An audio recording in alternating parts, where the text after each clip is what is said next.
वाक्यात दिलेल्या क्रियापदावरून जसा क्रियेचा बोध होतो तसेच ती क्रिया कोणत्या वेळी घडत आहे याचासुद्धा आपल्याला बोध होत असतो. यालाच आपण काय म्हणतो, काळ असे म्हणतो. काळ म्हणजे काय तर वेळ, म्हणजे कोणत्या वेळी ती क्रिया घडत आहे या गोष्टीचा जेव्हा आपल्याला बोध होतो त्याला काय म्हणत असतो आपण, काळ. क्रियापदावरून क्रियेचा काळ ठरवता येतो आपल्याला. क्रियापदाचे मुख्य 3 काळ आहेत, वर्तमान काळ, भूतकाळ आणि भविष्यकाळ.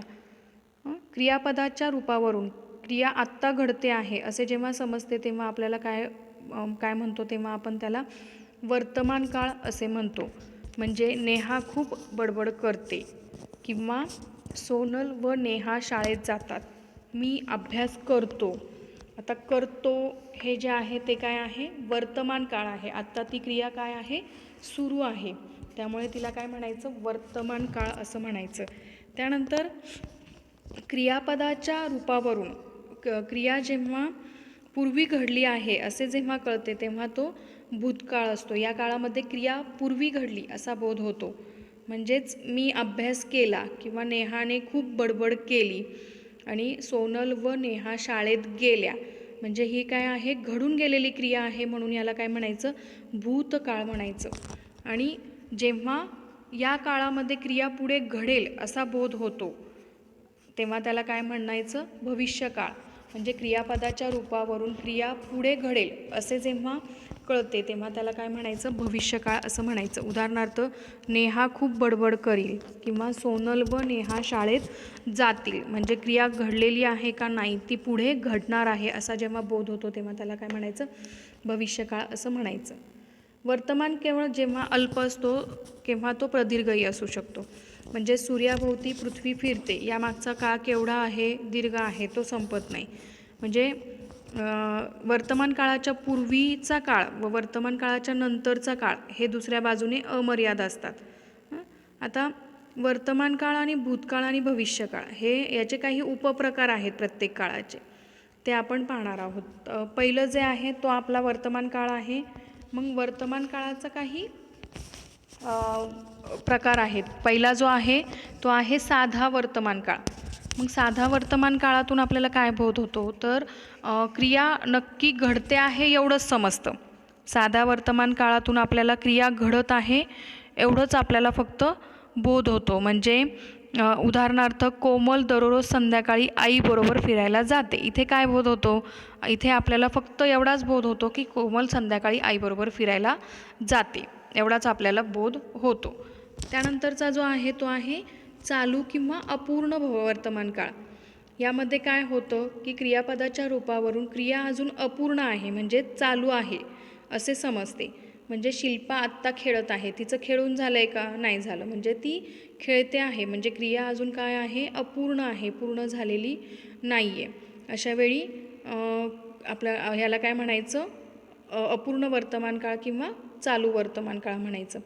पूर्ण वर्तमान काळ म्हणजे काय, तर या काळामध्ये या क्रियापदाच्या रूपावरून क्रिया नुकतीच पूर्ण झाली आहे असं समजतं.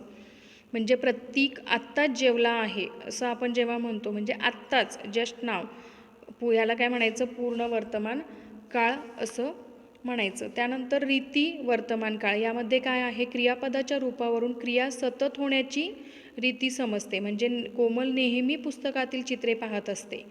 आता हे काय आहे, वर्तमान काळातलं वाक्य आहे, पण नेहमी पुस्तकं पाहत असते. इथे काय दाखवलेलं आहे, रीती दाखवली आहे, म्हणजे सतत होण्याची रीत दाखवली आहे. त्यामुळं काय म्हणायचं, याला रीती वर्तमान काळ असं म्हणायचं. आता उदाहरणार्थ सांगता येईल आपल्याला की खेळला किंवा खेळतो हे जे क्रियापद आहे यामध्ये आपण बघूयात की काय होऊ शकतं याचे काळामध्ये.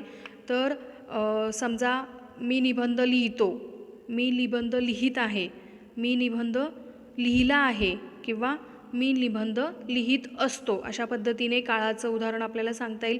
मी निबंध लिहितो हे काय आहे, फक्त एक क्रिया सांगितलेली आहे की घडते ती क्रिया, एवढंच इथं बोध होतो. त्यामुळे हा काय आहे, साधा वर्तमान काळ आहे.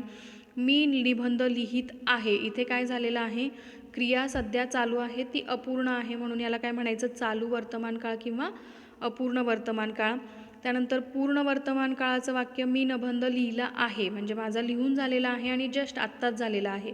अशावेळी काय म्हणायचं त्याला, लिहिला आहे.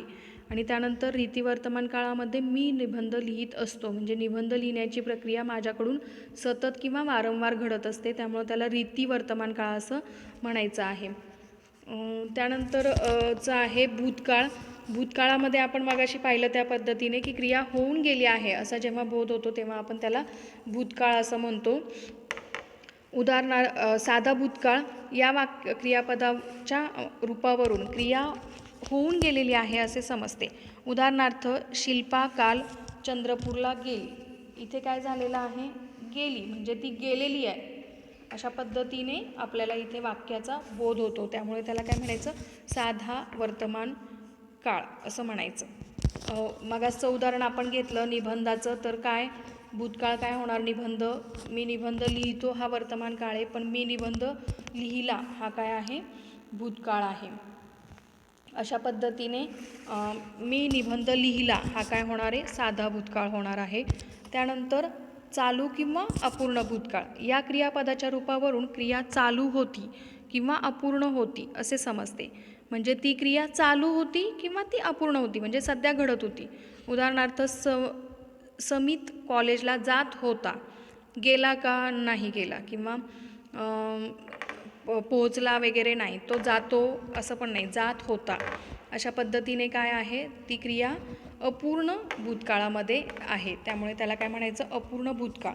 उदाहरणार्थ आता निबंधाचं मी निबंध लिहिला हे भूतकाळ, पण मी निबंध लिहित होतो हा काय झाला, चालू किंवा अपूर्ण भूतकाळ. त्यानंतर पूर्ण भूतकाळ या क्रियापदाच्या रूपावरून क्रिया पूर्ण झाली आहे असे समजते. म्हणजे कोमल जेवावयास बसली होती अशा पद्धतीचं वाक्य आहे की ती पूर्ण झाली आहे का, हो, म्हणजे झाली आहे, ती बसली होती जेवायला, म्हणजे काय झालेलं आहे, हे पूर्ण भूतकाळ झालेला आहे. निबंध लिहिला ह्याचं काय होणार आहे, मी निबंध लिहिला होता अशा पद्धतीने की लिहिला होता मी निबंध, माझी क्रिया काय झालेली होती, पूर्ण झालेली होती, हा काय आहे, पूर्ण भूतकाळ. त्यानंतर रीती भूतकाळ या क्रियापदाच्या वाक्यावरून क्रिया सतत होत राहणारी किंवा ती रीत समजते. म्हणजे कोमल बाहुली घेऊन खेळत असे, म्हणजे मी निबंध लिहित असे असं जेव्हा आपण म्हणतो ते काय आहे की लिहित असे, ती काय आहे, रीत आहे एक, आणि ती रीत कधी आहे, भूतकाळातली आहे. असतो असेल तर ती वर्तमान काळातली, आणि लिहित असे हे जे आहे हे काय आहे, भूतकाळातलं. त्यानंतर भविष्यकाळ आहे. साधा भविष्यकाळ यामध्ये क्रियापदाच्या रूपावरून क्रिया होईल असे समजते. उदाहरणार्थ मिलाप व त्याची आजी उद्या पुण्याला जातील, गेलेत का, नाही जाणार, पण ते जातील उद्या, हे काय आहे, होईल असं आपल्याला समजत आहे, याला काय म्हणायचं, साधा भविष्यकाळ. म्हणजे निबंधाच्या बाबतीत मी निबंध लिहिला आहे का, नाही, मी तो लिहिणार आहे, म्हणजे फक्त काय कळलं आहे की क्रिया कळली आहे की लिहिल मी उद्या. त्यानंतर चालू किंवा अपूर्ण भविष्यकाळ यामध्ये क्रियापदाच्या रूपावरून क्रिया चालू किंवा अपूर्ण असेल असे समजते. म्हणजे मी निबंध लिहित असेल किंवा आम्ही खारला जात असू अशा पद्धतीने की ती चालू किंवा अपूर्ण असेल. उद्या मी या वेळेला या ठिकाणी असेल, या ठिकाणी प्रवास करत असेल, म्हणजे आत्ता करतोय का, नाही करत आहे, उद्या करणार आहे त्यावेळेला, पण तो कसा आहे, प्रवास चालू आहे, म्हणजे तो पूर्ण झालेला नसेल, आम्ही प्रवासात असू. अशा पद्धतीने अपूर्ण किंवा चालू भविष्यकाळ या वाक्यामध्ये दिसून येतो. त्यानंतर आहे पूर्ण भविष्यकाळ. आता पूर्ण भविष्यकाळाचं काय आहे वाक्य, की या क्रियापदाच्या रूपावरून क्रिया पूर्ण झालेली आहे असं समजेल. की अश्विनी शाळेत गेलेली असेल किंवा मी निबंध लिहिला असेल अशा पद्धतीने की पूर्ण क्रिया झालेली समजते. रीती म्हणजे काय, तर सतत होणारी ती क्रिया आहे असं जेव्हा सांगितलं जाईल, असं की मी निबंध लिहित जाईल, मी जो निबंध आहे ती लिहित जाईल अशा पद्धतीने, किंवा सलोक व अंकुश अभ्यास करत जातील, अशा पद्धतीने आपल्याला इथे हे आहे. आता तिन्ही काळात दिलेले आहेत की वर्तमान काळ, भूतकाळ आणि भविष्यकाळ याचे चारही प्रकार आहेत, की साधा वर्तमान काळ, साधा भूतकाळ, साधा भविष्यकाळ. परत एकदा मी इथे उदाहरण सांगते तुम्हाला की साधा वर्तमान काळ म्हणजे मी निबंध लिहितो, साधा भूतकाळ म्हणजे मी निबंध लिहिला, आणि साधा भविष्यकाळ म्हणजे मी निबंध लिहील.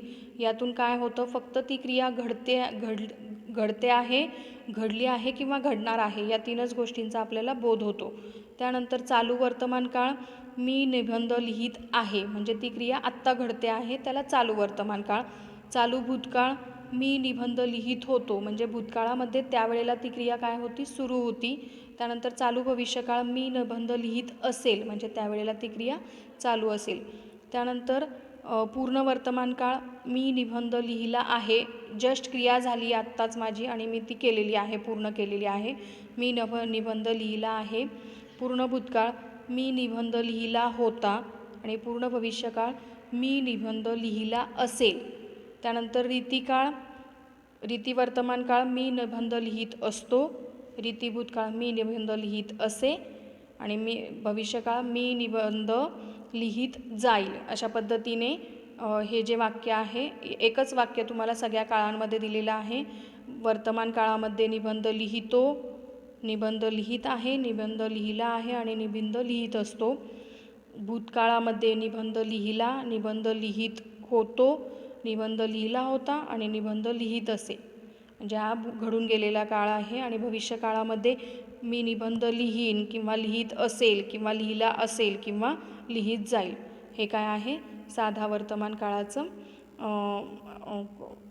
साधा भविष्यकाळ किंवा भविष्यकाळाचं उदाहरण आहे. अशा पद्धतीने काळाचे 3 प्रकार आणि त्याचे उपप्रकार आपण पाहिले. काळाचे 3 प्रकार, वर्तमान काळ, भूतकाळ आणि भविष्यकाळ, आणि त्याचे परत 4 उपप्रकार, साधा वर्तमान काळ, अपूर्ण वर्तमान काळ, पूर्ण वर्तमान काळ आणि रीती वर्तमान काळ. याच पद्धतीने भविष्यकाळ आणि भूतकाळ.